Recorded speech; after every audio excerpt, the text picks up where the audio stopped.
Previously, in the dungeon of the Mad Mage, the party had been attacked by a group of thieves seeking to steal the Manual of Swiftness and Action from Bones. The theft had been halted, and a short battle followed.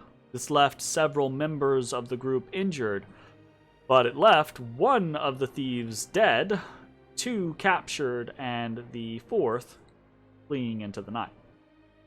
In the moments that followed, the party considered what to do with the two captured thieves, as well as the one dead on the cobbles.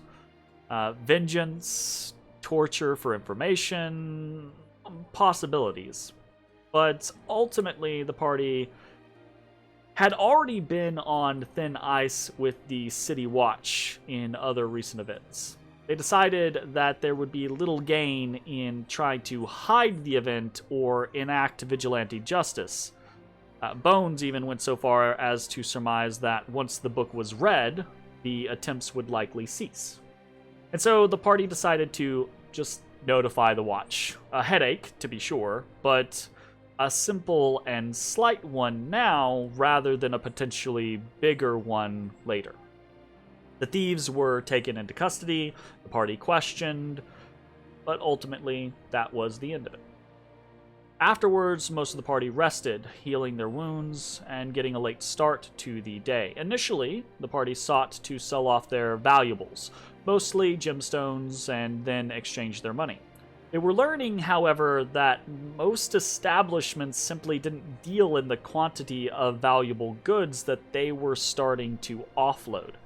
While they were eventually successful, they realized they might have to think about making arrangements or relationships with particular individuals for this type of thing in the future. To that end, Bones negotiated rates with the Guild of Fine Carvers in order to be able to consistently exchange large amounts of coin with them. Ezrah, meanwhile, was side-eyed and viewed with suspicion at the Royal Exchequer. Still, ultimately, everyone was able to finish their tasks in this.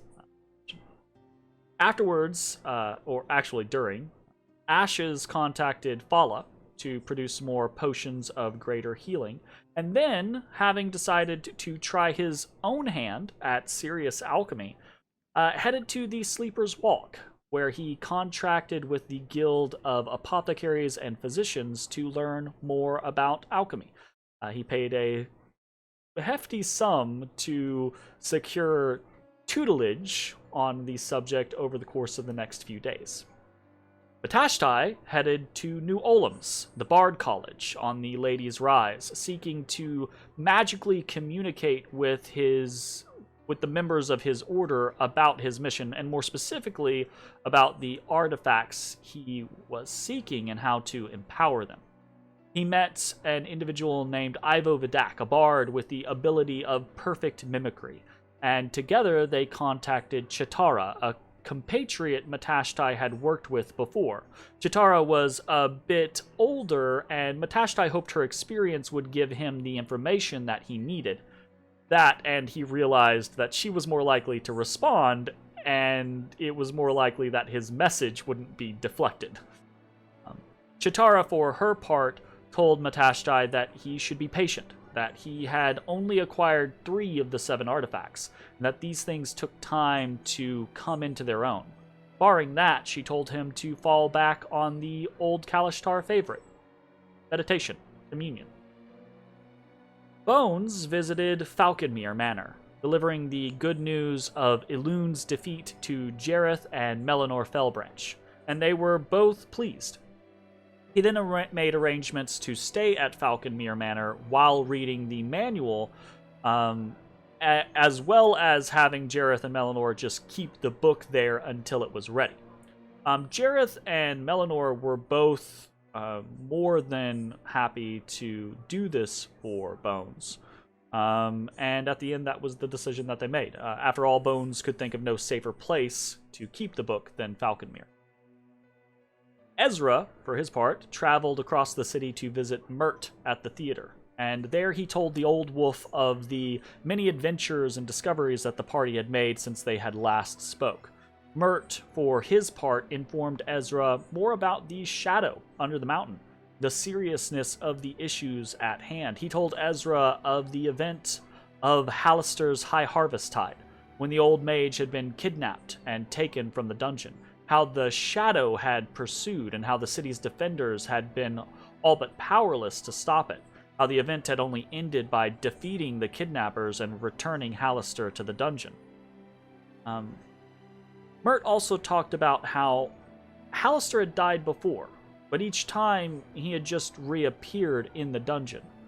The point Mert tried to impress with Ezrah was that they simply didn't know what or why or how all of this, the Shadow, Halaster, the Undermountain, how it all worked, what its purpose was, and how much of a threat it was to the city. That was what the party needed to seek out, needed to find. Ezrah was somewhat at a loss after this conversation, but Mert told him that discoveries had been made recently, and that Rainier would contact him soon with more information. As the afternoon began to wane and the early evening of winter began to fall, Ashes headed towards the Temple of the Moon. Along the way, he spoke with Zalara, who showed a strange apprehension and excitement for their journey. Zalara described having a somewhat strained relationship with Saloon, and seemed unsure of how things would turn out. For his part, Ashes spoke to Zalara about what his mission was, why he was here and what he intended. And the two of them came to the conclusion that he sought to understand himself and his own motivations, his own justice, his own sense of purpose. And they resolved that they would try to find that together, should it prove a good fit. As they arrived at the Temple of the Moon, Ashes found Taverin awaiting them, and the warden greeted Ashes and then Zalara directly. Hey everybody, thanks for watching. If you enjoyed the video, consider leaving a like, commenting, or subscribing. It really helps me out. If you'd like to see me live, head over to my Twitch at twitch.tv/thedistanthorizon.